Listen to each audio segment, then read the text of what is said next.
sobre la historia y la composición geológica de México. Y bueno, primero empecemos con qué es la geología. Bueno, se define como la ciencia que estudia a la Tierra, y esto es para entender la evolución del planeta y a la vez de sus habitantes. Esto se va a generar a partir del análisis de las rocas y es considerada como una ciencia histórica debido a que estudia, bueno, los sedimentos como ya sabemos. El estudio de la geología se puede dividir en dos áreas. Una es la geología externa, que estudia la materia o los materiales que forman la corteza terrestre, que vendría siendo esta parte, y los procesos de las capas de la atmósfera y la biosfera. Por otra parte tenemos la geología interna. Esta va o se encarga de estudiar los procesos que se desarrollan bajo la corteza terrestre, que sería todo esto, y las causas que lo pueden producir.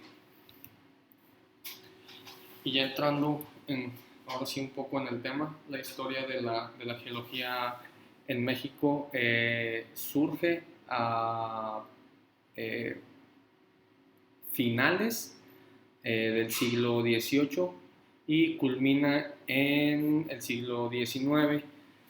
En 1795 surge el Seminario de Minería y tiempo después, alrededor de tal vez que serán unos 7 años, no 7 años, no, perdón, unos años más tarde, en 1891 surge el Instituto Geológico a partir de un gran esfuerzo en el seminario de minería, ¿no?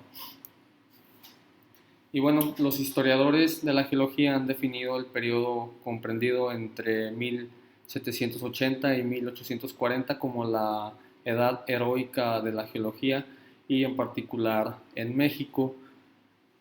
Esta, esta historia se comprende por tres etapas que son muy diferenciadas, ¿no? La primera es el debate entre neptunistas y plutonistas, que se da en 1790 a 1810. La segunda etapa es la conformación de las primeras sociedades geológicas para el exploramiento del territorio, el registro de datos y la construcción de las cartas geológicas. Y por último, los debates entre catastrofistas, que son Cuvier y Buckland, y o versus los uniformistas, que es Layer. Al final de cuentas, se debate o se pone como más aceptada la teoría de los uniformistas.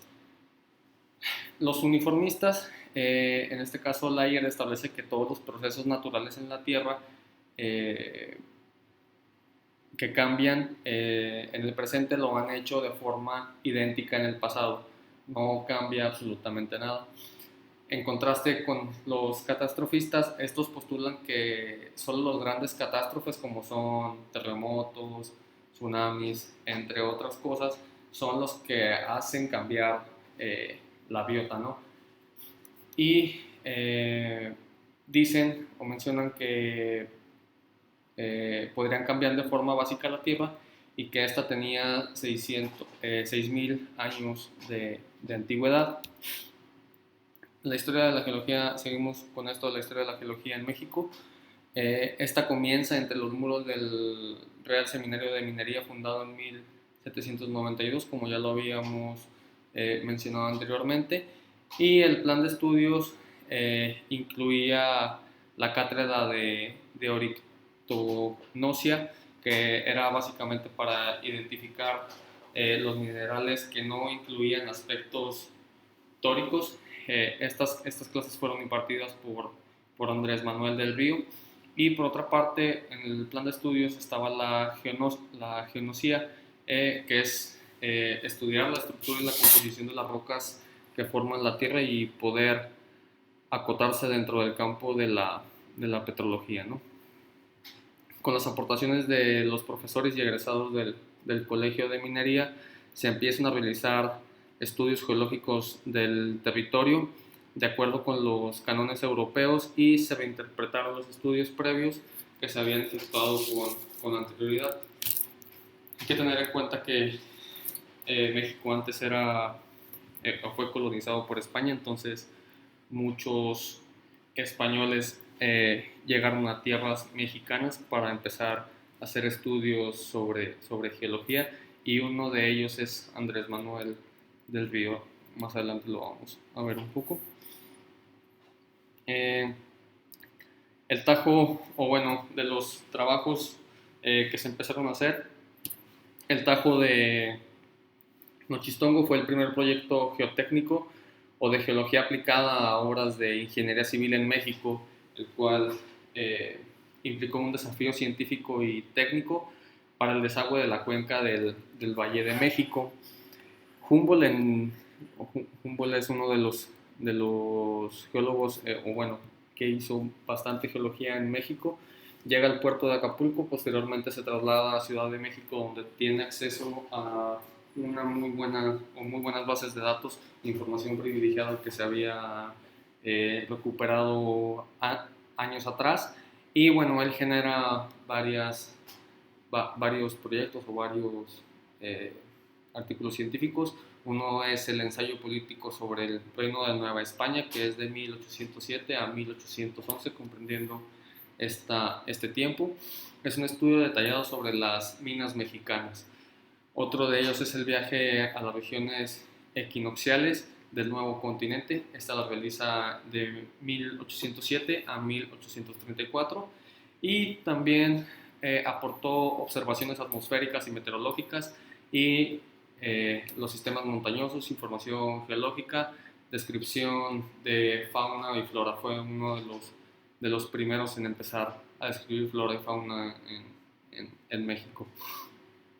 Los trabajos científicos de los viajeros llegaron a un punto culminante con la obra de Humboldt, cuya expedición del continente americano incluyó una larga estancia en la capital de Nueva España.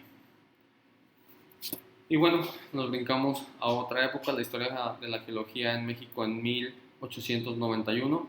Y aquí es importante resaltar que se establece una comisión como prioridad. Esta le va a dar o define estudios que son primordiales para el país. Uno es la geografía, la construcción geológica y minérica del país, la descripción de las especies animales y vegetales, el estudio de los feneones atmosféricos y la constitución médica, y por último el de la diversidad o diversas razas y sus monumentos históricos, ¿no? Y bueno, estos tres personajes que vemos aquí son geólogos mexicanos. El primero ya lo hemos mencionado, Andrés del Río. Fue contratado por el gobierno español para formar funcionarios mineros calificados en las artes de los metales. Impulsó la investigación sobre los recursos mineros y minerales también, y promovió tecnologías que aseguran la buena marcha de las exploraciones mineras y las finanzas del reino. Después tenemos a un estudiante de él, Antonio del Castillo. Él trabajó con franceses en la Comisión Científica de México, encargada de los estudios sobre geografía, geología, mineralogía, botánica, zoología y meteorología del país, que le valió el reconocimiento para ganárselo como el primer geólogo mexicano del imperio, en este caso español o francés, no me acuerdo muy bien. Y después tenemos a José Aguilera. Él es originario de aquí de Mapimí, y sus estudios de los fenómenos sísmicos del 7 de mayo de 1887 es considerado el primer trabajo científico que fue llevado a término en México acerca de fenómenos, ¿no? Él realizó bastantes investigaciones. Lo hice un poco corto porque si no, no alcanza el tiempo. Y bueno, entrando a la composición geológica en México, las rocas sedimentarias vamos a tener nada más que aquí.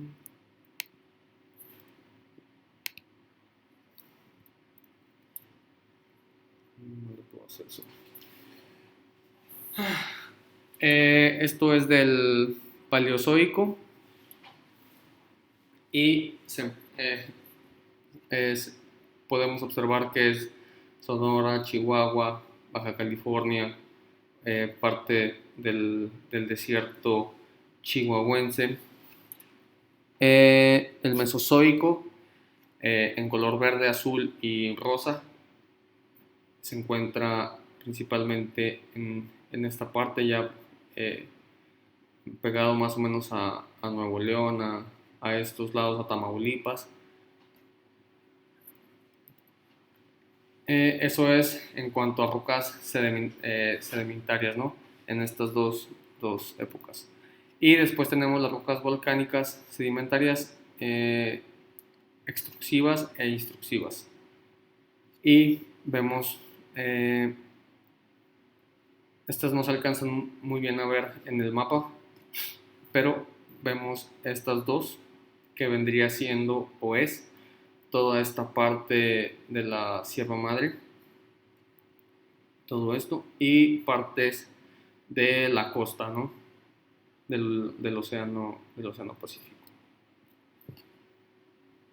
Y bueno, esta es la otra composición geológica de rocas sedimentarias y volcánicas.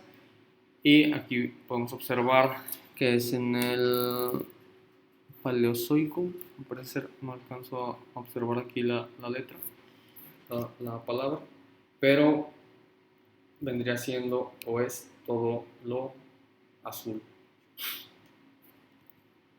Y la composición geológica de México, intrusivas y metamórficas, que está en morado y rosa, que se encuentran en esta parte que puede ser Oaxaca, Jalisco y toda esta zona costera. El tema es demasiado amplio como para explicarlo en tan solo 10 minutos, pero a mi punto de vista fue de lo más importante.